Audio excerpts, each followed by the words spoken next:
Hey everybody, Ross from Coins and Coffee here, and today we're going to be hunting a box of pennies, all customer wrapped rolls, all different style of rolls, and we're going to be looking for wheat pennies, Indian hen pennies, any kind of errors or transitional errors, and we'll see what we find. We have the microscope and our scale.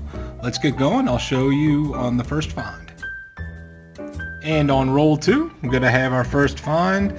We have a 10-cent euro from 2011. Roll 16 to the box, and we have our second foreign coin.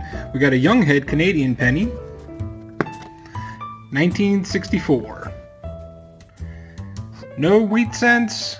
Pulled out a couple of 2009s, and I'm setting aside some of the shield pennies for checking for DDOs and DDRs. Alright, roll 25, and our third Canadian, well, third foreign, second Canadian, 1987.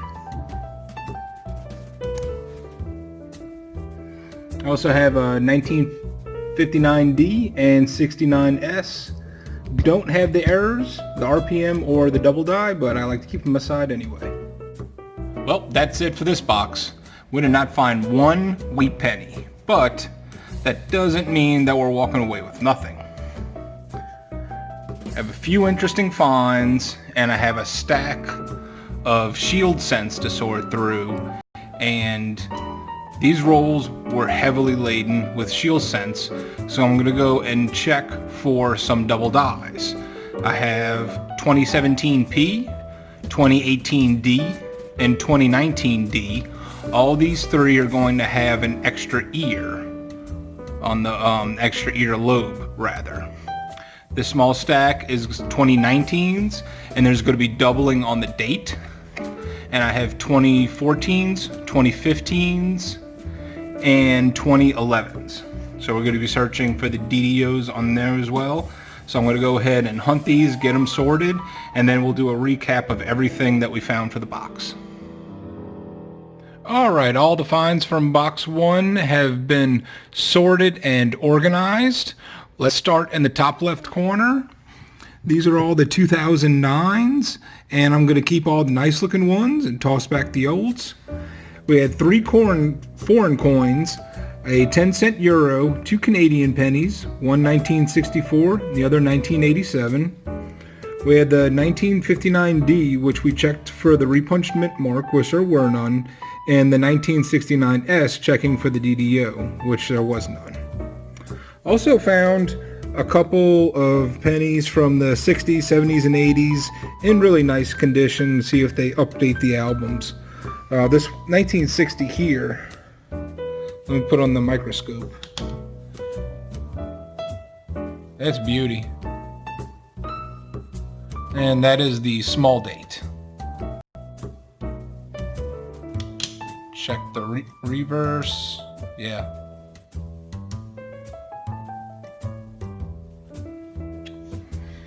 Alright, we're going to get back to these two. Up top is the 2017P DDO, and that's going to be the extra earlobe. So I found 24 of these, which they are fairly common, and so I'm only going to keep the nicest ones. Below is the 2018D DDO, again with the extra earlobe, and the 2019D extra earlobe. So these aren't as rare as your 1984 or 1987, and also they don't display the same type of doubling. So this is more of just a chip right by the earlobe, and I'm going to go ahead and put one on the microscope so you can get a better look. Let's just grab this one, and from first glance, you don't see anything. Depending on your lighting, turn him just a bit, and then you see that chip, that die chip exposed. And that's where you get the double earlobe.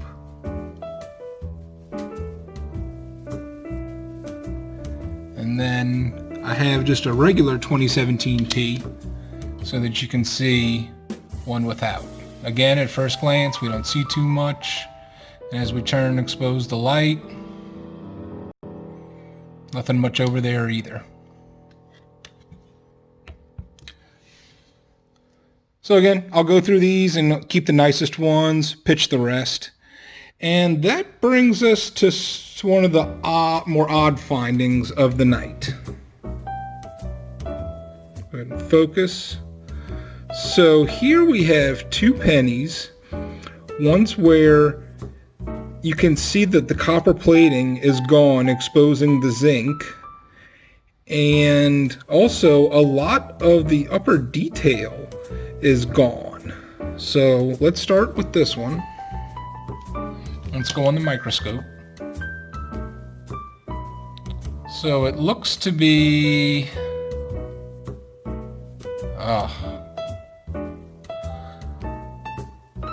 I'm going to say that third number is a 9. So this is a 1990 something, and it has the memorial on the reverse. But you can see in the middle of the memorial is the relief. But as you look on the outside, it's completely worn away and the zinc exposed. Just like here on 1 cent. You see the bottom half of the letters have that higher relief, but then they're faded away as you go to the top. And then back to the obverse, Liberty, you can still make out the I and the B, but the L is completely gone, as well as the upper half of Lincoln's head. And In God We Trust is completely gone. Very odd. And then we get to this guy. So first, let's just compare the diameters.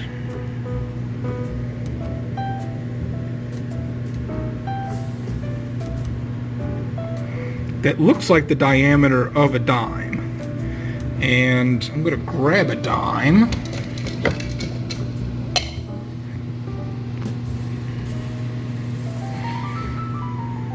And let's put it on top.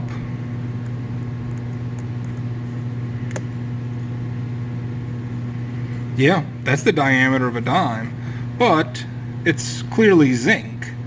That's not the inner copper like a dime would be. Let's go on the microscope.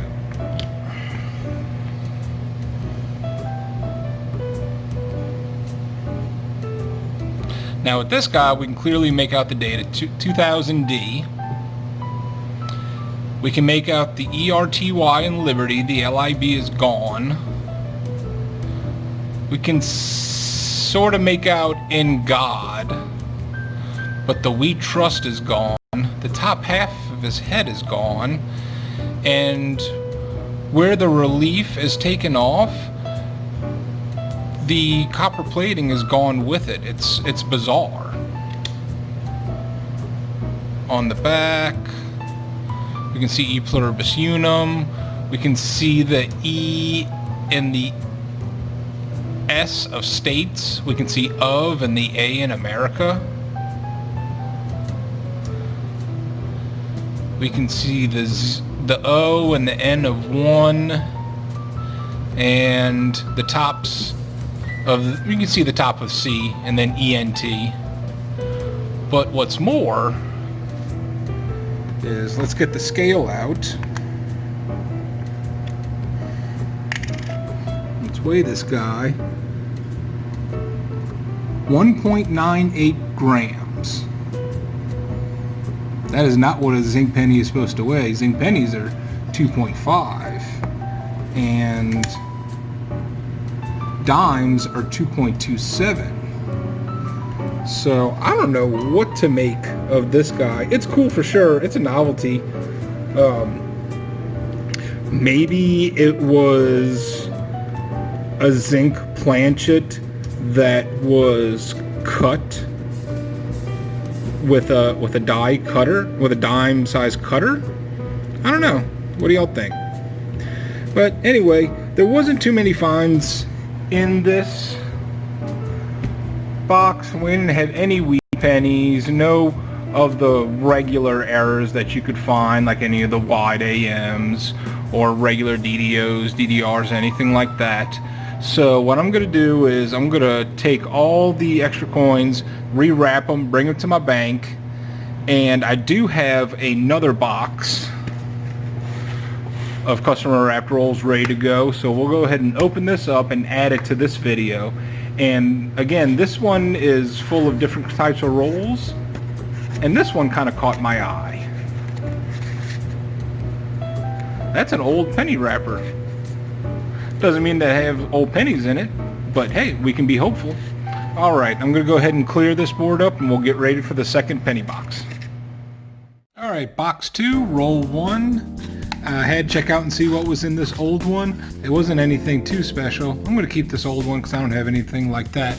But I did find 2 really cool toners. One is 1970 with some cool blue toning on it. And the other is 1970S with the same kind of cool toning on it.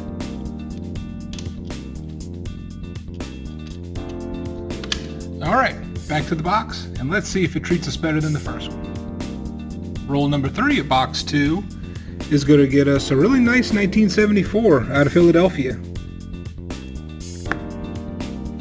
Really nice shape. I have a bunch of 70s like this, but I always like to keep them when I can. And roll number 4 is going to bring us another nice one from the 70s, 1971D.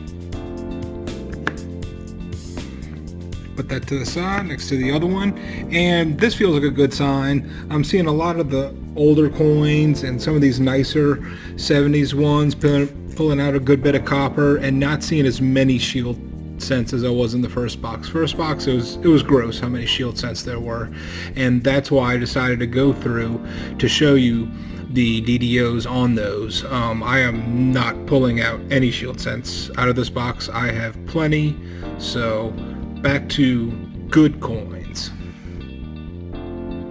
Roll number 12 of box 2 brings us a really nice 1959D. That thing is just beautiful. Too bad it's none of the DDOs or the repunched mint marks. I'll bring it up on the microscope so you can see. Yeah, nothing going on with the D mark or with Liberty. But still, that's a really nice 1959D. Let's keep going. Alright, roll 17 of box 2, and we finally done it. We've got our first wheat penny. 1946 out of Philadelphia. It only took 67 rolls. Alright, let's see if we can get some more. Roll number 21 is going to give us a dime. And this is the one thing I do like about customer wrap rolls. You do find more dimes in them than machine wrap ones. Roll 23 of box 2. It's going to get us our second wheat penny. Alright, it's starting to heat up now. So we got 1952 out of Denver. Make sure nothing's going on. Yep. Alright. Second one. Go on, box. Heat up. Roll 27, and we got a third wheat penny. 1941 out of Philadelphia. Already looked through the rest of the rolls, see if there was anything else. There wasn't, but just a ton of copper, too, in this roll. So it looks like we're definitely having much better luck with this second box. Roll 49 of box 2, and we scored our fourth wheat penny. And woof, this looks like it was used for target practice. Looks like 1944D. No, just 1944 out of Philly. Yeah, that's odd. It's like it was shot with a BB gun. Huh, fourth wheat penny. All right, same roll, and yeah, I'm finding some more shot up wheat pennies. Crazy. Let's see, what year is that? It's from the 20s, 1929. With a hole right through it.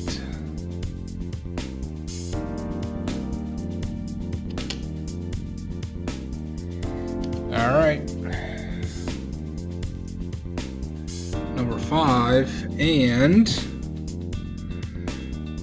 looks like we have number 6 too. 3 wheat pennies in one roll. And man, what is going on? Somebody hates wheat pennies out there. 1945, there seems to be a mint mark. Let's see. That's a 1945S.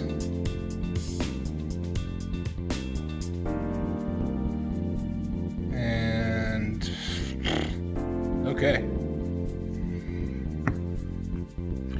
3 chewed up wheat pennies, one roll.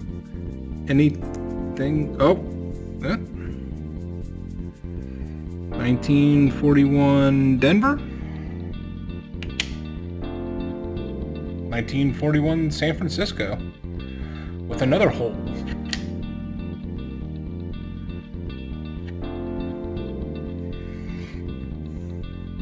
Well, that just upped our count, even though they look horrible. Any more?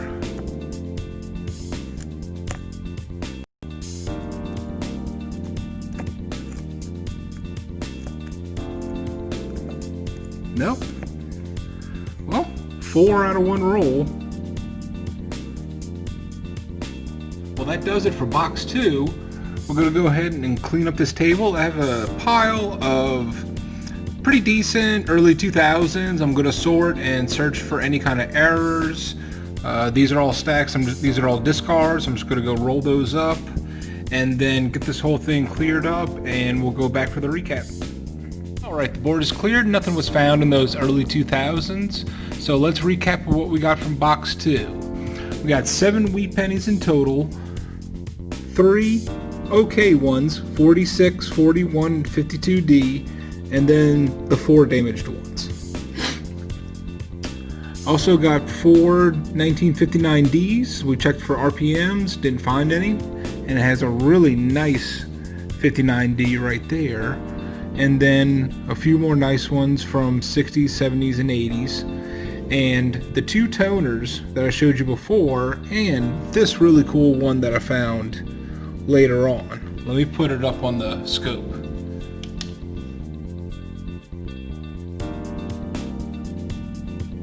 I think that's pretty cool looking, so I'll put that in my little toner pile. As well as dime we found, and only 3 2009s, and none are really nice enough to keep. Well, let's check this one, see if it's has the extra thumb, and it doesn't. Nope. All in all, this box, second box, was a lot more fun to hunt. I have, get these other 2 boxes here. I have these all wrapped and marked, ready to go to the bank, switch them out for new ones, and try to get y'all another one for the weekend. Alright guys, hope y'all enjoyed the hunt. This is Ross with Coins and Coffee, signing out. I almost forgot to show you the copper too that I got from the 2 boxes. So I'll split these into the 4 different decades, and then I'll roll them up and keep them there, and then when I get bored, I grab one, bust it out, and really search them for any kind of small varieties or maybe a repunched mint mark. But anyway guys, thanks again. Thank you for watching. See y'all next time.